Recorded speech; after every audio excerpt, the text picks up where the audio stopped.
Muy buenos días, amigos. Francisco Antonio Méndez y el programa Economía y Mercado les saludan, señores. Este lunes, iniciando la semana, lunes 10 de agosto del 2026, 28 grados Celsius, con 28 grados Celsius aquí en La Julia, en el Distrito Nacional. Bien, exitosamente clausuramos los Juegos Centroamericanos, los 25 Juegos Americanos, Centroamericanos y del Caribe, 25º. Qué bien, una clausura muy bonita, muy bella. Después vi que hubo como que un desfile para el malecón el día de ayer. Ayer hubo unas lloviznas acá en la ciudad. Estuvo en la clausura con de los discursos acostumbrados.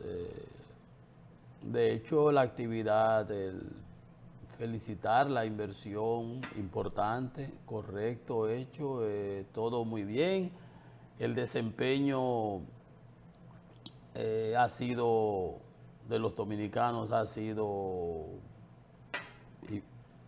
importantísimo, digamos, sería como, podemos decir que récord, porque si en San Salvador tuvimos, vamos a decir que 120 medallas y ahora 150, una cosa así, ahora voy a ver el detalle, pues ya es un récord y es la realidad. Y hay que irse, pero un poco más allá. Y lo importante es, yo siempre, desde que empezamos con esto, hablaba del legado, esas obras, esas remodelaciones, esas adiciones que se han hecho. Son caldo de cultivo para las futuras generaciones, los grandes atletas que van a ir saliendo. Mira la cantidad de muchachos en atletismo. Recuerdo cuando Marilady tuvo que quejarse y el anterior ministro de Deportes salió explicando y a su entrenador cubano no le querían dar no sé qué papel, una bobería ahí que no debiera ser. Tenían que irse a entrenar a Puerto Rico porque la pista del Estadio Olímpico no servía y nada más paraban dándose las artistas y un disparate, hay unas porquerías raras. Entonces, fíjense ustedes la diferencia. Bueno, hemos ido avanzando, se ha seguido haciendo inversiones y siempre aliento y mando el mensaje para que el sector empresarial pues se convierta en mecenas para esos jóvenes, para que apoyen el deporte en su etapa incipiente. Porque es muy bonito ahora ir y agarrarse, engancharse de la carroza Marilady. Ajá, y cuando ella venía pidiendo bola, que tenían los pitchers de la guagua que darle bola desde el Nizao para venir a practicar para acá. Yo que jugaba voleibol, ella primero, alguien me dijo. Ahí entonces, o sea, ahí es donde hay que apoyarlos. Como aquel refrán que yo lo menciono aquí porque siempre me ha marcado, me recuerdo del padre de uno de esos grandes oligarcas de aquí, personas de fortuna, que en su momento inicial en los almacenes recogía un centavo que se caía, él lo recogía, pero fulano, señor, fulano, ¿para qué usted recoge eso? Al chile hay que protegerlo porque el peso se protege solo. Eso pasa igualito. Le hacía, por ejemplo, la experiencia de Vitico Estrella, que nos llevó en el tenis. Todo el mundo después con Vitico, que Capcana, que Banco de Reserva, que Banco Popular, que el banco del otro. Y qué bueno. Y qué bueno. Pero después que apareció jugando en un US Open en Nueva York, en Flushing Meadows, ahí en Queens. Y antes, entonces eso es lo que quiero, que apoyemos en su etapa inicial, incipiente, cuando realmente lo necesitan. No es que no se le apoye, porque ya cuando usted lo apoya, ya cuando ellos son figuras, usted lo que está haciendo es un ejercicio de relaciones públicas para usted engancharse en esa figura pública exitosa y promocionar su imagen, que no está mal. Win-win. Y ganamos todos, está muy bien. Pero se entiende el mensaje. Entonces es más, como dice, que tu mano derecha no sepa lo que hace la izquierda. Colaborar, esa responsabilidad social corporativa. ayudar a esa gente que ayuda. Los Canillitas con Don Bosco, la Doña Chucha, las adoratrices que tienen unos niños con SIDA ahí por Herrera, o sea, cantidad de monjas y cosas por ahí, no solamente deportivos, que se puede colaborar y ayudar. Y no hay por qué estar promocionándolo ni diciéndolo. Pero las cosas buenas siempre salen y se saben y tienen más peso. Porque cuando usted sabe que lo están haciendo por relaciones públicas, por promocionarse, hay una inversión. Pero qué bien, obviamente, me he pasado toda la semana aplaudiendo y las inversiones y lo que se ha hecho y las actividades y los juegos y qué bonito y que se le ha dado mucho apoyo y está muy bien. Y al final vamos a ver, a darle los datos finales. México se coronó en el primer lugar con 407 medallas, 167 medallas de oro. Colombia en el segundo lugar con 91 medallas de oro. Mire la diferencia importante, casi 70 medallas, 70 y pico de oro. Con 266 medallas, casi la mitad. Cuba, que era lo grande, lo máximo en los deportes anteriormente, 51 medallas de oro y para 155 medallas en el tercer lugar. Esas 50 y 51 medallas de oro lo hizo llevar a ese lugar. Venezuela, cuarto, con 49 medallas de oro y 216 medallas en total. Y nosotros en el quinto lugar, con 46 medallas de oro, señores, y 150 medallas totales. 46 de oro, 37 de plata y 67 de bronce. Señores, y recuerden que les decía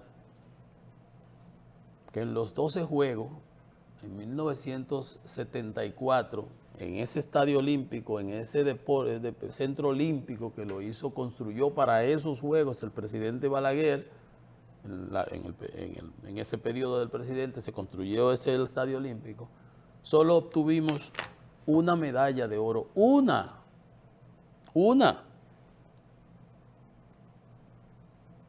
Y fruto de esos esfuerzos que se han continuado, se han seguido haciendo, miren cómo estamos aquí, 46 medallas de oro y obtuvimos una de oro y 20 en total en los 12 Juegos.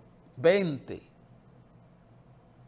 Y ahora tenemos 150, 130 más, 45 medallas de oro más. Tú me dices, bueno, pero México arrasó. Claro. Pero ¿sabe cuántos habitantes tenemos nosotros? Hicieron un censo y se gastaron 4.000 millones, un disparate que hizo la ONE por ahí, una tipa, y después la mandaron ahí por un asunto ahí. Yo no sé si eso tenía que ver con el asunto de los haitianos, pero bueno, dice que somos como 10 millones, somos 12 millones. Pero vamos a subirlo, vamos a redondearlo para hacer el cálculo mejor. 13 millones, digamos. ¿Sabe cuántos son los mexicanos? 130 millones de mexicanos. O sea que nosotros somos el 10% de los mexicanos. Y no hemos obtenido el 10% de lo que ellos ganaron, al contrario. Al contrario. Entonces, todo tiene que contextualizarse. Excelente el trabajo. Hubo 21 disciplinas que no vimos ni a Linda. Hay que trabajar, esforzarse en ellas, pero penoso que entre esas 21 disciplinas, hay 20 que yo ni sé cuáles son, solamente leí por arriba, pero hay una que yo sí sé cuál es.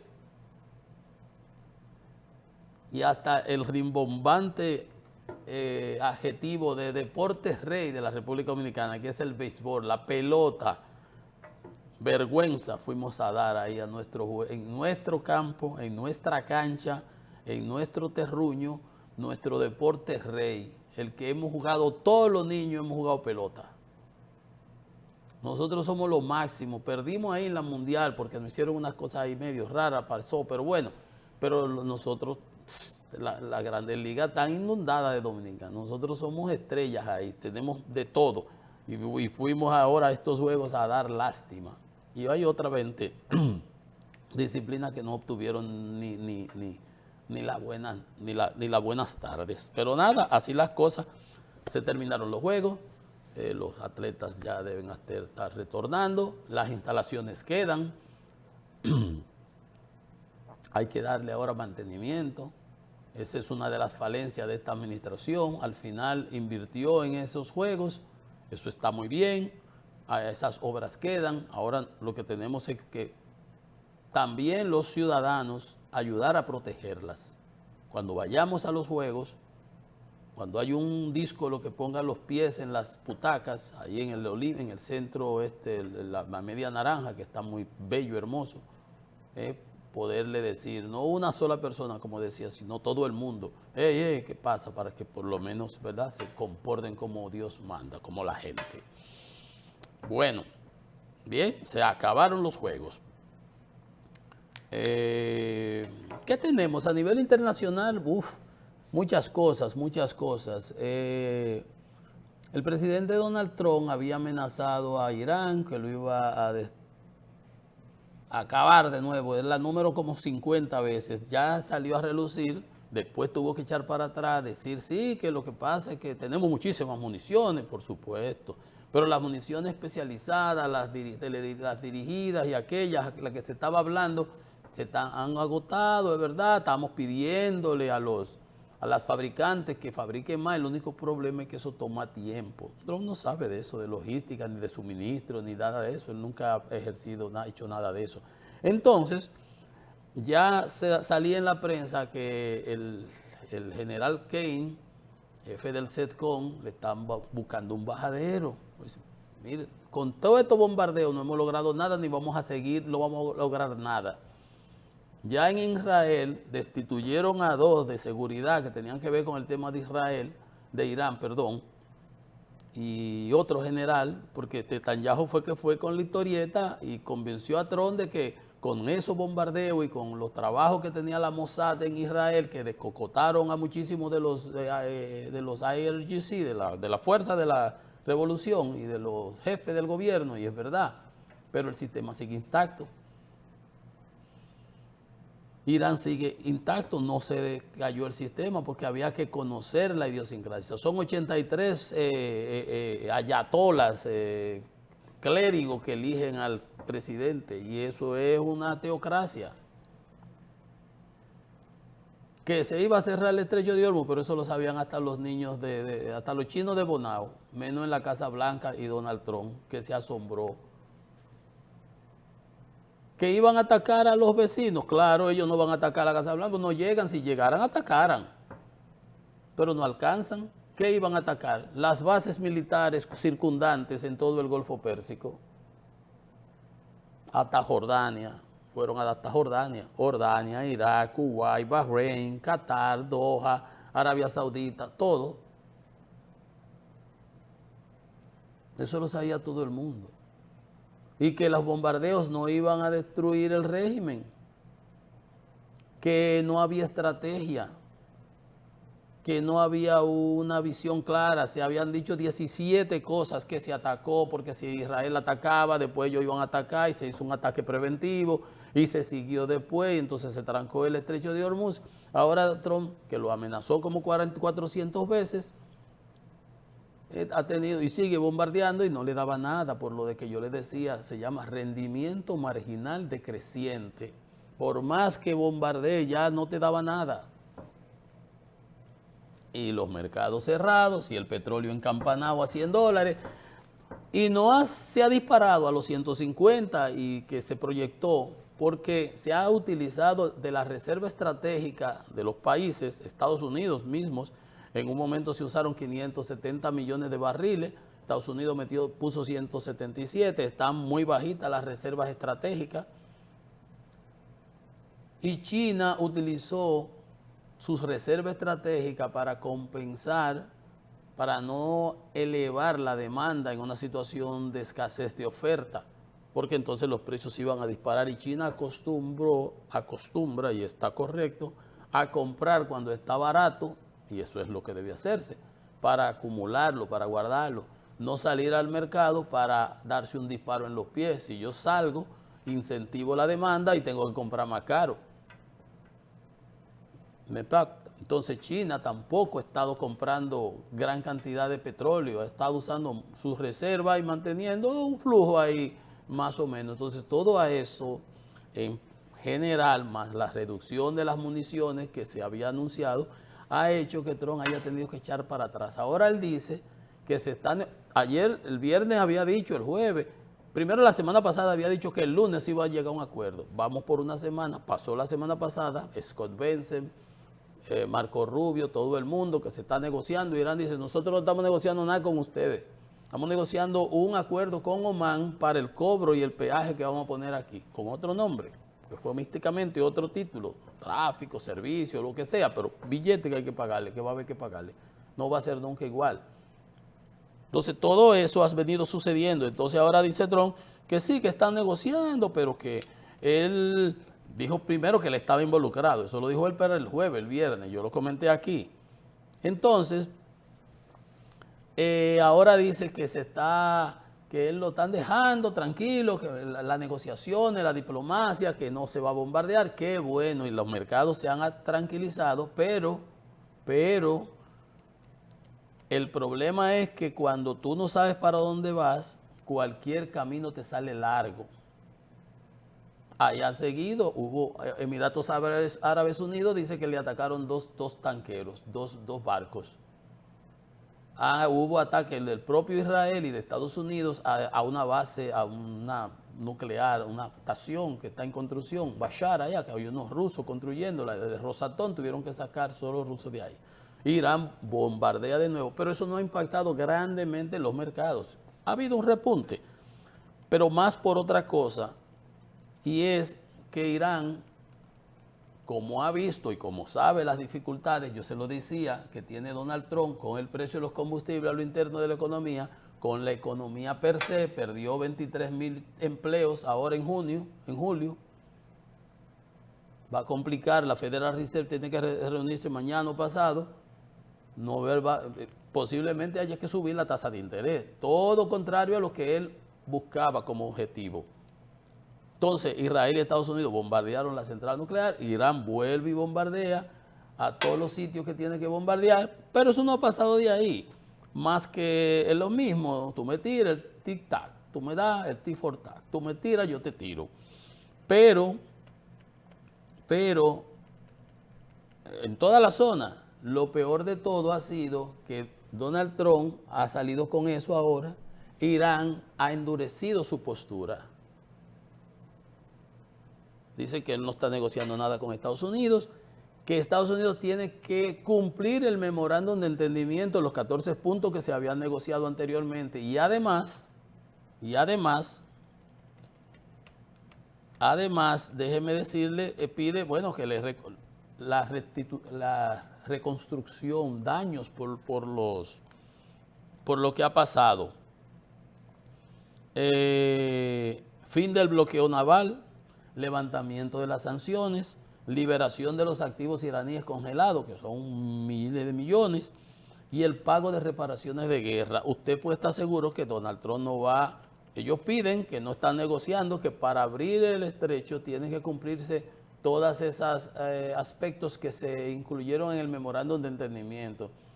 Y eso es un endurecimiento de la postura iraní, que supuestamente estaban rogando, que supuestamente estaban de rodillas, que estaban pidiéndole a Donald Trump y que él estaba involucrado. Ahora dice que no. O sea, él es el que complica los términos y las cosas que se negocian.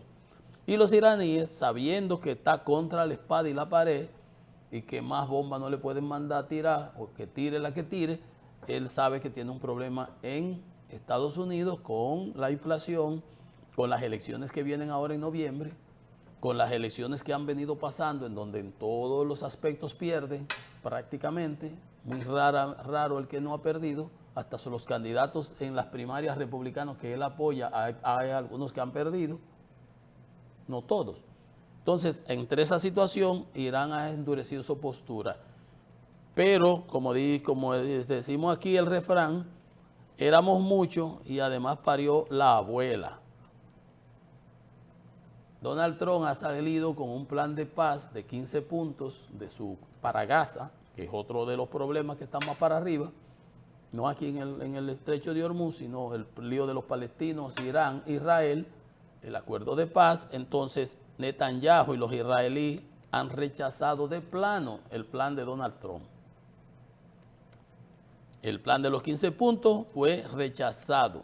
Y de la Junta de Paz que se inventó Trump ahí, que metió unos grupos, una gente ahí, de su gente cercana que le parecen, dice que las fuerzas de defensa de israelí no se retirarán hasta que jamás el grupo Hamas se desarme.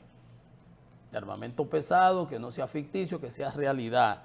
Y dijo que los aliados estadounidenses, oigan esta parte, los aliados estadounidenses tienen algunas ideas inaceptables para Israel. Y eso ha puesto a los mercados en pánico. Y por eso, antes de que abriera, yo no he visto cómo está ahorita, cuando entremos en los detalles le doy a cómo anda el precio de los combustibles y la situación, cómo ha ido escalando, pero dijo la Casa Blanca que el presidente quedaría muy decepcionado si Israel no cumplía su parte. Cuando Netanyahu estuvo ante el entierro de Lindsey Graham, el senador que falleció, se hablaba de que ellos tienen posiciones contrarias. Y fue Netanyahu el que se dice, aquel trabajo del New York Times, que metió a Donald Trump embarcó en ese lío con Irán. Porque los objetivos de Estados Unidos no son necesariamente los objetivos estratégicos de Israel. Israel quisiera acabar con Irán, demolirlo completamente, porque es un enemigo que lo ha amenazado con destruirlo totalmente. Pero no necesariamente esos son los objetivos de Estados Unidos, que pudo haberlo manejado diplomáticamente, como ahora está diciendo Donald Trump. Eso se estuvo negociando en Ginebra antes del 28 de febrero. Los iraníes habían aceptado un sinnúmero de aspectos, lo señaló el mediador de Qatar, el mediador de Omán. Entonces, eso ha complicado más el panorama. Dice Netanyahu que mientras él sea el primer ministro, no se va a crear ningún estado palestino, ni en Cisjordania, ni en Gaza. Y le ha echado una pasta de jabón al sancocho de Donald Trump. Todo feo, todo muy mal. Lo único que no se sabe ni siquiera uno cómo cogerlo, pero ellos sí saben, fue un acuerdo de paz y tipo OTAN que se cerró entre Pakistán, Arabia Saudita y creo que Qatar, algo así. No hubo ahí, que los Emiratos Árabes están muy cercanos a los israelitas, creo que Qatar. Bueno, ese es un acuerdo. Y Turquía, Arabia Saudita, Pakistán y Turquía. Un acuerdo de tipo OTAN, de protección, de asistencia mutua, que de alguna manera, pues eso es una situación geopolítica que cambia muchísimo el panorama de lo que está pasando ahí, no para complicarlo, sino como un mecanismo, ya una fuerza muy importante para disuasión y para la seguridad de una zona que me parece a mí que de alguna manera disminuye el poder de los Estados Unidos, que han quedado muy mal parados, no han podido proteger a esas naciones de la zona. Ellos lo que han provocado que Irán bombardee a cada una de esas naciones, que son las que han puesto los muertos, los daños, las pérdidas. Y Estados Unidos, que se supone debía haberlo protegido, no tiene cómo, no tiene con qué. Y miren ustedes cómo está la situación. Entonces, eso es a nivel del conflicto en el Golfo Pérsico, el conflicto en Ucrania. Sigue Rusia bombardeando, ahí se queja las Naciones Unidas que bombardeó, porque eso es lo que hacen, bombardear ciudades, bombardear un almacén de la OMS que contenía servicios de salud. Ya llevan, la Organización Mundial de la Salud lleva registrado 3.148 ataques. Un almacén humanitario de la OMS fue destruido en Dnipro. El almacén contenía suministros médicos humanitarios.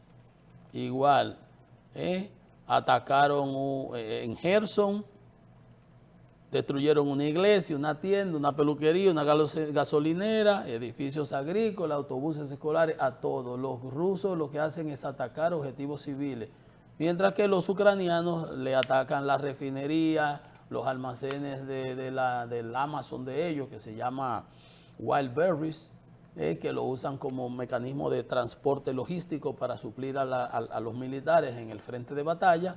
Entonces está teniendo muchos problemas. Con esos ataques a la refinería, le ha tenido que importar combustible de diversos países. Rusia, siendo un exportador totalmente de combustibles, una gran bomba de gasolina, ahora tiene que importar gasolina y gasoil de la India y de diversos países, porque alrededor de un 40% de la capacidad de refinación de las grandes refinerías rusas se las ha destruido o se las ha sacado de circulación Ucrania. Por el otro lado, con esos ataques a esos almacenes que son miles y miles de personas, de pequeños negocios que a través de ese Wildberries, que es un Amazon grande, como Amazon aproximadamente, suple el 43% prácticamente del servicio de retail, de detalle en Rusia. Las pérdidas se cuantifican en miles y miles de millones de dólares. Y el negocio en problemas, y todos esos miles de detallistas que pedían a través de Wildberries para suplir sus negocios en la quiebra. Eso va a tener problemas a nivel de la banca y la morosidad. Es un negocio que ha estado teniendo problemas porque mucha gente está sacando dinero ante el temor de un corralito. Fíjense ustedes cómo estas decisiones estratégicas de atacar la logística de combustible, la logística de mercaderías, puede tener un impacto mucho mayor en cuanto al sistema financiero, que de por sí ha venido con muchos problemas. Eso es lo que hay por allá. Eso sigue, no hay señales a la vista. Siguen bombardeando ciudades, apartamentos, como ya ustedes vieron, iglesias, edificios, de todo. Mientras los ucranianos no pueden hacer lo mismo porque no disponen de los mecanismos y además perderían la capacidad moral. Mientras sigan atacando la parte logística, afectando, vamos a ver a dónde se llegue. Bueno, miren señores, aquí se ha hablado mucho de lo de el tema SENASA, pero están sometidos, bueno, los PEPCA y eso evidenciaron como que lo que ha habido, el fraude, pero no ha habido una auditoría.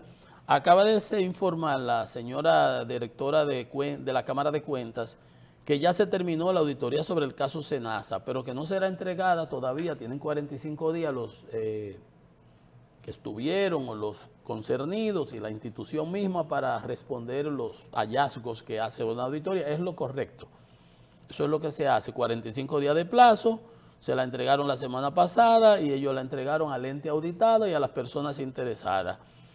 Vamos a ver qué dice en realidad la auditoría, pero todo el mundo sabe lo que pasó ahí y pidieron en estos días, iban a hacer solicitud de los que están en prisión, de que le dieran, ¿cómo se llama?, arresto domiciliario. Después lo retiraron. Hay quienes especulan, comentan, hablan, dicen de que van a sacarlo. La verdad es que es bastante doloroso ver a estas personas que estuvieron en la cúspide, ¿no? El señor Jacín era el director del sector externo de la candidatura de Luis Abinader. Poderoso, una persona de la intimidad y todo, y ahí se ve bastante desmejorado cuando estaba en el juicio. Entonces, cada cual tiene que responder por sus hechos, pero somos humanos, ¿no? Es lamentable ver una desgracia como esa. Y debiera servir de ejemplo para muchos otros que andan por ahí haciendo y pensando que a ellos no les tocará. La justicia divina tiene sus vericuetos. Usted no sabe cuándo le toque. Pórtese bien y haga las cosas bien. Asimismo, informó la señora de la Cámara de Cuentas que se está auditando la gestión que encabezó Roberto Fulcar en el Ministerio de Educación. El señor Fulcar salió de ahí, se habló mucho, después se fue, que estuvo enfermo, que estaba afuera, ahora ha vuelto al país. Ya lo vemos ahí en las redes y en los medios haciendo presentaciones y parece hasta libros y publicidad, parece que está ahora en la distribución que acaba de hacer el PRM. No vi que se le diera ninguna posición importante, pero él fue el jefe de campaña de Abinader, igual que el señor Jacín, dos poderosos. Y ayer se hizo la distribución del PRM, no vimos que lo mencionaran a él para nada. Dice que hay una gran inversión del Estado, la señora Emma, de la Cámara de Cuentas, y que vamos a informar lo que haya en esa auditoría. Casi todas las que están en proceso, dice ella, 191, corresponden al primer periodo de gobierno del presidente Luis Abinader, entre las cuales está esa del señor Fulcar. Pero a mí me llamó más que todo eso la atención lo que ella dice con relación a los fideicomisos y el hecho de que cuando se aprobó la ley de residuos sólidos en estos días, ¿recuerdan?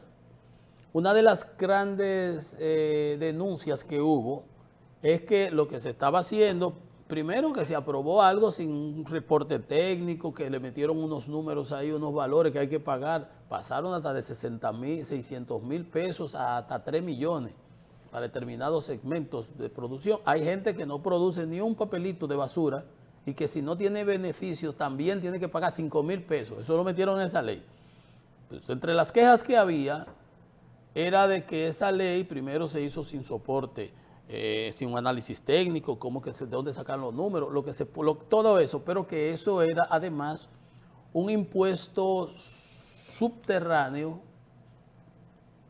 para dárselo a los fideicomisos que tienen que ver con los ayuntamientos, que era un subterfugio que habían utilizado, y un viaje de dinero que iba a entrar a unos fideicomisos que no se sabe qué hacen, cómo lo hacen, ni cómo manejan el dinero, ni le dan respuesta a nadie. Y ella, y que es lo que me llamó la atención, dice doña Emma Polanco, la presidenta de la Cámara de Cuentas, que la institución, la Cámara de Cuentas, ha enviado correspondencia a todos los fideicomisos públicos.